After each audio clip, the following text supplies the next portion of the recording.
안녕하세요. 저와 함께 한국은행 보고서로 근거 있게 공부하시고 서울에 집 사시죠. 오늘의 주제는 정부가 왜 미리 채권을 팔았을까입니다. 결론부터 말씀드리면 정부가 국고채 3년물을 선매출한 이유는 첫째, 내년에 돈이 부족할 걸 미리 알고, 둘째, 시장이 불안해지기 전에 미리 자금 확보를 하려는 신호입니다. 세 번째, 정부도 금리 인하 전엔 자금이 잠긴다 라고 보고 있다는 뜻입니다. 결론적으로 국가도 현금 확보 모드로 들어가 있다입니다. 보통 국고채는 매달 일정하게 팝니다. 그런데 이번엔 정부가 3년물 채권을 선매출, 즉 미리 파는 방식을 택했습니다. 이유는 단순합니다. 내년엔 세금 수입이 줄고 경기 둔화가 예상되니까 미리 현금을 확보해 두려는 겁니다. 이건 마치 회사가 이번 달 매출이 줄어들 것 같으니 미리 돈을 확보하자 라는 행동과 같습니다. 즉 정부도 유동성 조임기, 즉 돈이 마르는 시기를 예상한 겁니다. 정부가 미리 돈을 빼가면 그만큼 시중엔 돌던 돈이 잠깁니다. 기업, 개인, 부동산 시장까지 단기적으로 유동성이 줄어듭니다. 이건 곧 단기 금리 상승이 생긴다는 뜻입니다. 즉 지금은 현금이 귀한 시기입니다. 채권은 기간마다 성격이 다릅니다. 3년물은 단기와 중기 사이, 즉 금리 방향을 가장 빨리 반영하는 구간입니다.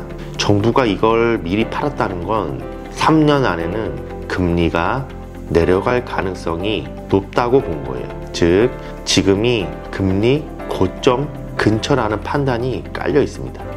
이 말은 지금 팔아야 비싸게 판다 라는 뜻이기도 합니다. 정부 입장에서는 지금이 채권 발행에 유리한 시점이에요.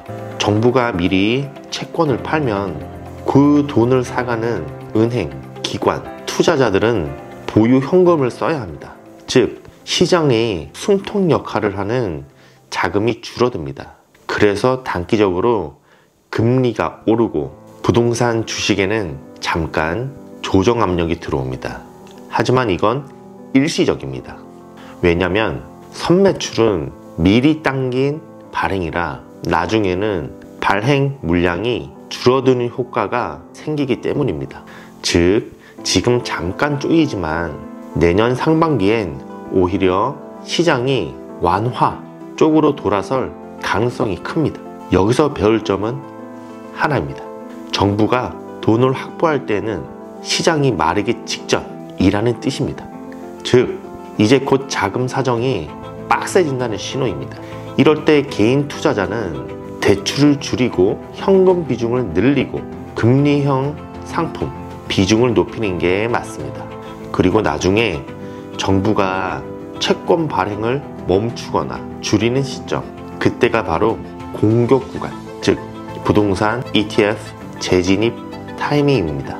자, 이제 현실적인 전략으로 정리해 볼게요. 지금은 선매출은 정부의 현금 확보기다. 즉 우리도 현금 비중을 늘려야 하는 구간입니다. 첫째, 현금 버퍼 6개월에서 12개월 유지합니다. 둘째, 부채 비율 50% 이하로 유지합니다. 셋째, 단기 채권, MMF, 예금 중심으로 포트를 재정비합니다. 넷째, ETF는 금리 인하 구간 직전에 다시 진입을 준비합니다. 부동산은 정책 호재, 그리고 역세권 재개발 중심으로 천천히 매수 대기를 합니다. RP, 통한증권, 콜금리 흐름을 매달 점검합니다. 26년 초에 완화 전환기가 예상됩니다. 이때는 버티기에서 공격 모드로 스위칭을 해야 합니다.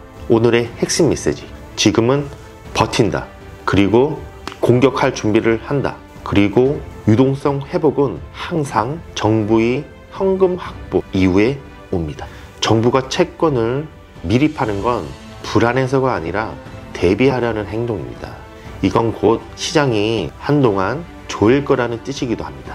그래서 지금은 현금 확보, 부채 축소, 금리 체크 구간입니다.